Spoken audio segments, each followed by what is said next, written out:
Hey everyone, welcome to episode 3 of my mobile photography masterclass. This is Shooting Basics.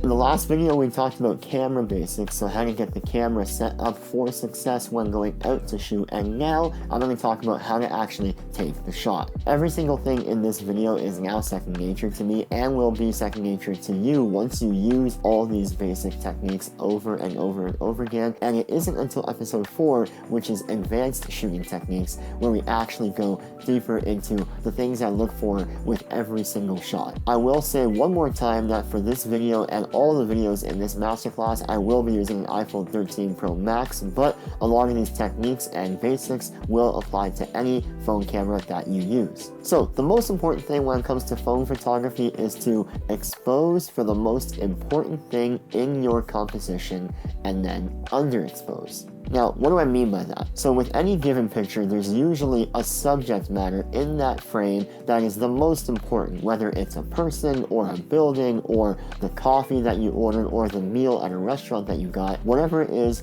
there's one important thing that is more important than anything else. So when you're in the camera app, you want to tap on that subject, the one that's most important, and that tells the camera, okay, this is what me, the photographer, wants to focus on the most. And then once you're there on the iPhone, you can simply drag down just a little bit after you tap. You can drag down the exposure slider to make sure that you are underexposing for that subject. So why do we underexpose? Now, not to get too technical, but essentially how any camera works and how a better camera is distinguished from a worse camera a lot of the time is the dynamic range. Now, what is dynamic range? Now, again, not to get too complicated about it, but dynamic range is essentially how much the camera can pick up between light and dark, between black and white. Now, worse cameras have a harder time distinguishing between all that middle area between black and white, so you get not a lot of detail in the extreme highlights or the extreme shadows or in the midtones in the middle. Now, much higher end cameras, like really expensive DSLRs and mirrorless cameras, have amazing dynamic range, meaning that it can capture every single stop or area of light between black and white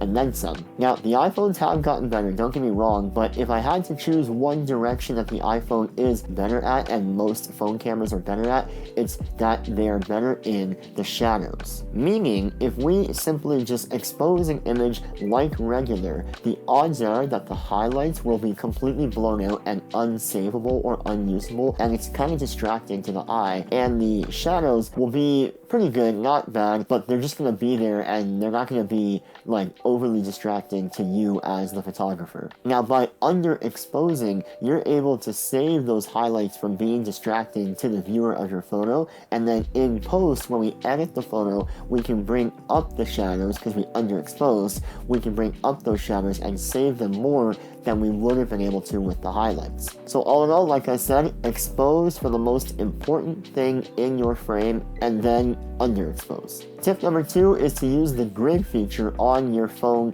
camera to compose the image in a really nice way. Now, don't think too hard about this because you've probably heard about concepts like rule of thirds and things like that, but don't overcomplicate this science, meaning don't make sure that the phone is tilted a perfect angle so that it's perfectly on a rule of third line. It's just there as a guide and meant to be there in the back of your head when you're shooting a photo and help you compose a subject. For example, if you're shooting architecture and tall buildings, you might want to make sure that the building is dead center in the frame. Without the grid, it might be kind of a guessing game where dead center is, but with the grid, you're able to better narrow down where that marking on the frame is. And then my last tip, which is actually my favorite, is use negative space to tell the story of the environment, not just the subject. Obviously, like I said before, the subject is the most important part of the composition, but it's not the only part that helps tell the story. You can get creative with composition and the use of negative space around your subject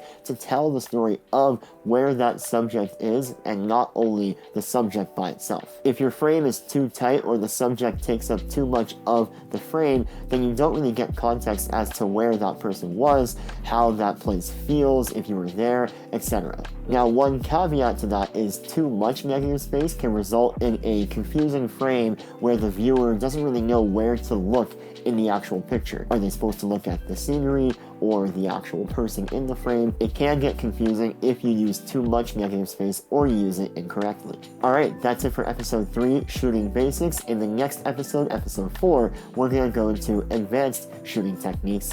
So we'll see you there.